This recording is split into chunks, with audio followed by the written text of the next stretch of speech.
O my Lord, make me brave, and make my task easy for me. Faith, step onto the cloud of Islam, and you will discover the light of Iman. Proclaim this message entrusted to you, and the cloud of Islam will carry you. Jesus is God? I said, yes. Did he say he's God? I said, yes. You show me anywhere in your Bible where Jesus says, I'm God. I said, I'm prepared to accept him. Jesus says, worship me, I'm prepared to worship him. Show me. This is special.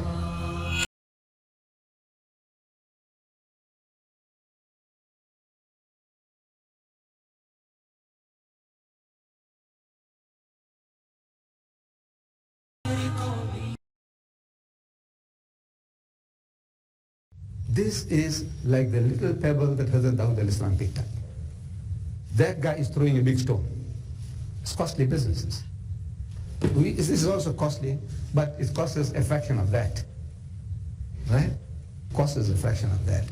And these are the little pebbles which can crack the skull of the Jalut, the Goliath.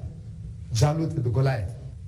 You see, we can't fight him. We know we haven't got the Scud missiles. Let's not, wish for that. We got this little pebble. What Dawood al-Islam had, what did he have? Do you know the story? وَقَتَلَ دَاوُدُ جَالُوتَ وَآتَاهُ اللَّهُ الْمُلْكَ وَالْحِكْمَةَ وَعَلَّمَهُ مِمَّا يَشَاءُ. There was a conflict between the Palestinians and the Jews going on for 3,000 years. At one stage in that conflict, the Palestinians had Goliath, Jalut, an 8-foot giant in their midst. And when you have an 8-foot giant, like Primo Canera or somebody, you feel proud, you're okay now, man. Anybody comes along, this big brother will do the job. See? So the Palestinians are on one hill and the Jews on the opposite hill. And this Jalut is shouting, say, hey, you Jews! Is there anybody there who will take me on? I'll chew you alive. And while he's shouting, he's tottering. He's abnormal. 8-foot giant is not normal. On rough ground, and you're swaying, he says, hey, Jews, I'll kill you, I'll do this. Generally, we're doing like that all the time. So this Jalut is doing that.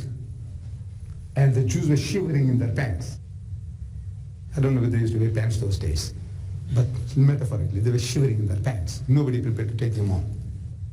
And they know, if this guy gets them, he can crush them, just like that. And there is little Dawood al-Salam. He was no prophet then. He was a shepherd boy. He's looking after his father's sheep. And he sees this giant tottering. Yo, Jews, and he says, man, that guy is a clumsy fellow. Clumsy, slovenly. He is a sitting target, sitting duck. You can shoot him if you're a six-year duck. Easy to get him, man. So he comes to Talut, Saul, the commander, the Jewish commander, and says, look, sir, I will take that guy on. So what? You? Go and look after your father's sheep. Go and look after your father's sheep. We, veterans of so many wars, we can't take him on. We are terrified of him. And you want to fight him? He says, sir, you don't understand. Please, man, give me a break. I tell you what I can do to that fellow. His enthusiasm is so overpowering that Talut says, okay, you want to commit suicide? Here's my sword and my shield. So little Dawood says, sir, I don't know how to use this. I never used it in my life. And maybe it's too heavy for him. So he's still a shepherd boy. I'm going to fight him with my sling. Sling. They didn't have the rubber those days. So the sling was a small pouch with 2 strings. You see some pictures about our Palestinian children, using that type of thing, with a pouch and 2 strings. You put a stone in the pouch and you swing, gaining momentum, and at the right moment you let one side go, and the missile, the stone, flies. He has been used to killing rabbits with that, killing birds with that. He's a marksman, good marksman with that. So he said, I will fight him with my sling. Big joke. With a toy? You want to kill a giant with a toy? He said, sir, please, you don't understand. You know what I can do with this? All right, he says, man, you want to commit suicide? Go. Maro, get the maro. Die. So he walks down the hill. And the others are watching. That little fellow coming down the hill now. He's alone. What has he got? Nothing. He seems to have some string in his hand. And he, at the bottom of the valley, in the stream there, he bends down and picks up a few stones. They're watching, fun. What is, what is, and he's coming up. He's coming up. Can you imagine? What a bloody joke, man. We are the doubt, I'm telling you. You are the doubt. So we forget that. He's coming up. And he comes to the right distance, he knows. He stands. And he puts a stone and he starts swinging. They're laughing. The Palestinians are laughing. Let him. And at the right moment, he lets go. He has been a good marksman. He had plenty of practice. So he strikes Jalut on the forehead, cracks his skull. The guy falls. Little Dawood rushes up, takes his own sword and chops off his head. So Allah says, وَقَتَلَ دَاوُدُ جَالُوتَ, and Dawood killed Jalut. وَآتَاهُ اللَّهُ الْمُلْكَ, and Allah gave him dominion, وَالْحِكْمَةَ, and wisdom, وَعَلَّمُهُ مِمَّا يَشَاءُ, and whatever else he willed. Little Dawood killed Jalut. You are, each and every one of us are those Dawoods. This is the table. You start with this. The next move will be 1 million for London. But try with 100,000. We'll plan a strategy. We'll let you know on the mosque board. Please, my brothers, please. Come on. Let's go about half a dozen in each of those squares, what you call circus. Piccadilly Circus and whatever, Oxford Circus and whatever circus and Regent's Park or whatever, whatnot. All right. One Saturday morning up to 1 o'clock, man, give, man, give. Next day in Hyde Park, give. And if there's any balance left, leave it over. Right. But finish them up. Blitzkrieg. Then we come back again, say, we have done the exercise. I did it in America, I'm going to do that. Did it here? I said, right now, we're going to cover the whole of Britain. I won't take you. Everywhere. Get the people involved. You, again, in London. Then I want to teach you people a survival course. These Christians are coming and making mess out of us. Survival course. And you know how long that course is? One sitting. At the most 3 hours. Start at 10 in the morning, 1 o'clock finish. A survival course. I'll give you people a survival. How to fight the missionary. How you can slaughter him. The kung fu. The kung fu of comparative religion. I haven't done it yet. Reason? Because it's a bit too sensitive. When I talk to the general public, I have to speak nice, beautiful, sweet, flowery words. There I need men. We're not bashful men who get, when I say so, use some word, your ear goes red. No, you're not the right guy for that. Somebody with stamina. Right. Only thing I want to do is, you'll notice what I do to you. Our Scud missile. With the Bible. This is the Scud. I'm telling you, use the Scud. This is the enemy's Scud. Use this Scud against him. There is no better way to fight the enemy than with his own weapons. Our Nabi Kareem sallallahu alaihi wasallam, he said, Al-Hirbu khit'un. It's a war strategy. And strategy demands that you use the weapons of your enemy. Just this. And this is the primer for that bomb. This is the primer. I just finished writing it. I'll have to publish this by tens of thousands. Printed. It's not printed yet. It's just typed. This is actually the primer. To prime that Scud. How to use that Scud against a Christian. 3 hours time, I set you on the road. Then you become your own. You have that AK-47 or that, how to shoot the Scud missiles. Man, then you'll be itching for Christians to come to your house. This is not for ordinary Christians. They are your friends, your fellow workers, your boss, employer. Talk to them nicely. I'll show you how to talk to them. Christ in Islam, talk about that. What the Bible says about Muhammad, talk about that. Muhammad, the natural successor to Christ, talk about that. Muhammad, the gracious, talk about that. This is special. It will be out of bound for the ladies, not for the ladies. Only for men, and I prefer young men under 30, but everybody says he's young, so I can't help it. Sheikh Zaban says, I'm young in spirit, I can't refuse, but I would prefer, 30 years and under. People who have the guts and stamina to do the job. So that will be the next move, inshallah. This is, don't look at this. This is that little stone Dawud al-Islam picked up. That's a little stone Dawud al-Islam picked up. Go and crack the skull of the Jalut, and pleasantly, man. Nobody will hurt you. Wallah, nobody will hurt you. Nobody will touch you. Nobody will punch you. With that, nobody will. With that smile on your face. Good morning, madam. Good afternoon, sir. Good morning, sir. Wa akhiru da'wana alhamdulillahi rabbil alameen. Now is a chance for you to put questions to Sheikh Deedat. Please make a cue this microphone here. Assalamu alaikum. I want to ask you about the situation in Bosnia. How is the situation among the Islam? This is my question. Brother, I must confess, I'm also wanting somebody to explain to me the Serbians, the Bosnians, and the Yugoslavians, what is involved there. Wallah, I myself, I haven't got a clear picture of what is happening there. Who's fighting who? We keep on reading about the Muslims there, but which part are Muslims and the Croats and what? I have no real knowledge. I'll be just guessing, shooting, and I'll make a fool of myself. This is not my specialty. We all should know, but I have got no knowledge on the problem that I've asked. I would like to tell you that there are many Christians who know about Islam. They know that the Quran is the last revelation. They know that Muhammad sallallahu alaihi wasallam is the last prophet. They know that Islam is the truth. Yet, they don't want to admit it. They don't want to believe it. Can you tell us, please, what are the reasons that which makes them be far from reading Islam and knowing it better? Jazakumullah khair. The brother wants to know, you see, there are people, they say that Islam is a good religion. The Prophet ﷺ was a good man, sincere man. The Quran is a fantastic book. Islam's teachings are very good, very helpful. And yet they will not accept Islam. What could be the reason? You see, it's a matter of programming, brainwashing. The Christian and the Jew, they're both programmed. They are programmed to think that they're going to go to heaven.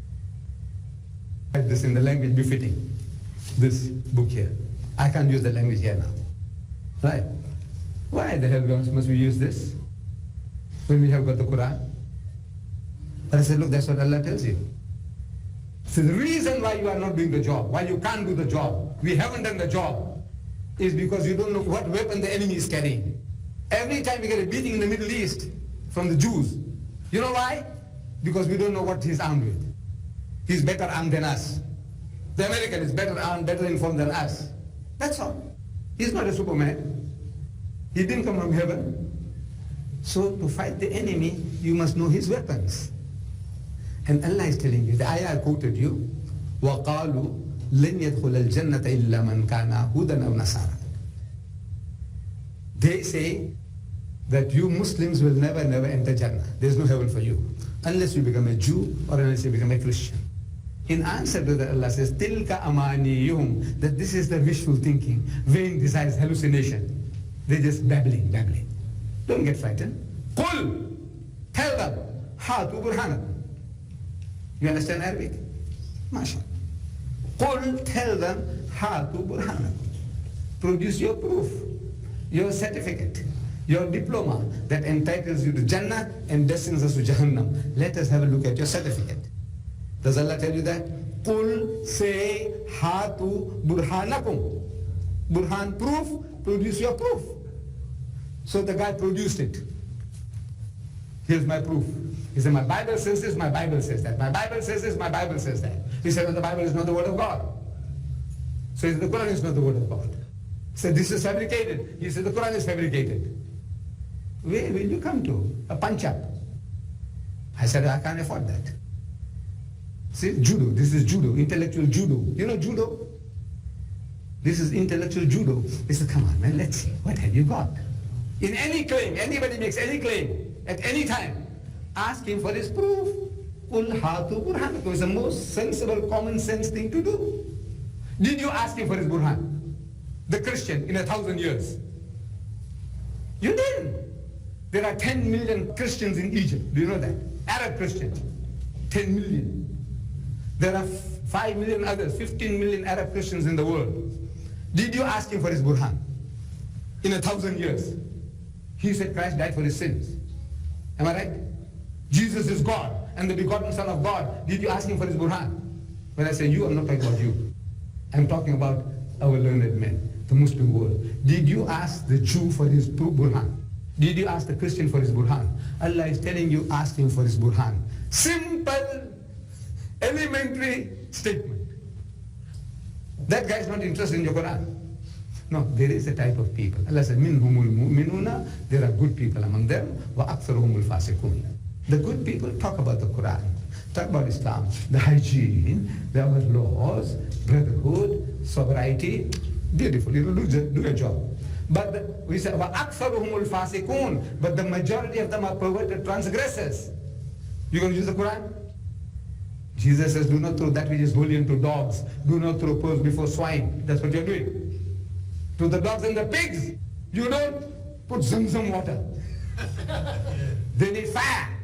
See, my father told me, he says, my son, when you fight the devil, you don't fight him with Zamzam water. You can't subdue shaitan with Zamzam water. I don't know what idea you have about Zamzam water. You think you can make shaitan into a saint? With Zamzam water? You dip him and take him out? No. My father said, burn him with fire. Fire! You have to burn shaitan with fire. So now I teach you how to fight with fire. This is that. His own, use it against him and you see how easy, tantalizing, pleasurable. Wallah, he has come with it under his arm. You just tell him, he's asking you questions now. He said, what? This last day, the kingdom of God established where? What does the Quran say? Where? He's asking you, where will the kingdom of God be established? Where? On this earth or in heaven? Where? Bulk of us, wallah, we haven't done the reading.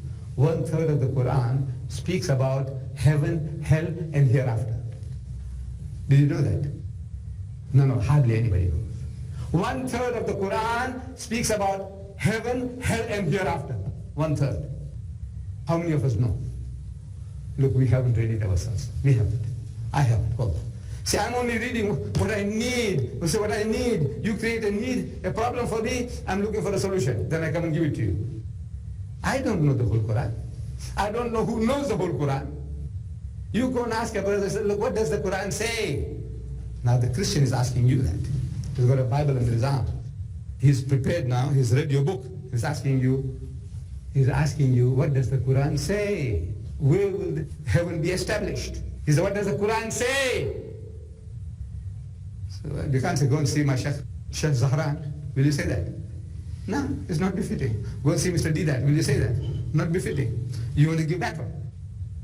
Huh? You want to give everybody. I'm talking, when I say you, I'm talking about all of us. You want to give battle, you have no knowledge. So now I have to teach you. I said, no, my son, that guy is a black belt karate expert. He's trained to come along and ask you these questions. Now, if you play the game according to his rules, you'll come out second best. Now, what you have to do, you have to turn the tables. So I tell you, I says, my son, you see what you do? Tell him, confess, man, confess. Then look, my brother, friend, I know very little about the Quran. I'm ashamed of myself. I'm a Muslim, born Muslim. But there's hardly anything I know about the Quran. Admit it, all of us. But you know your Bible. Say yes. You know your Bible. Say yes. He said, no. There's a foot sack. Get away, man, you bloody rubbish. You don't know your own Bible and you talk about the Quran. Get away. He's got to say yes because he's got Bible under his arm. He's come along to push it down your throat. Say, you know something about your Bible? Say yes. He said, can I have a look at it? Is that a Bible? I said, yes. He gives it to you. And I show you the primer, how to prime this. You have primed it. You just open up. I'll show you what to do, how to mark it, highlight it. You have done that. Not his Bible, your Bible, you have done it. You know where what is there. So right, open up Genesis chapter 19. Open Genesis chapter 19, verse 30. Read. That's how you do the job.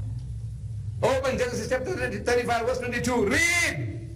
Your book, you explain to me. That guy will never darken your door. You see, so number one, we have to use this rubbish, to fight him. You can't fight the devil with holy water.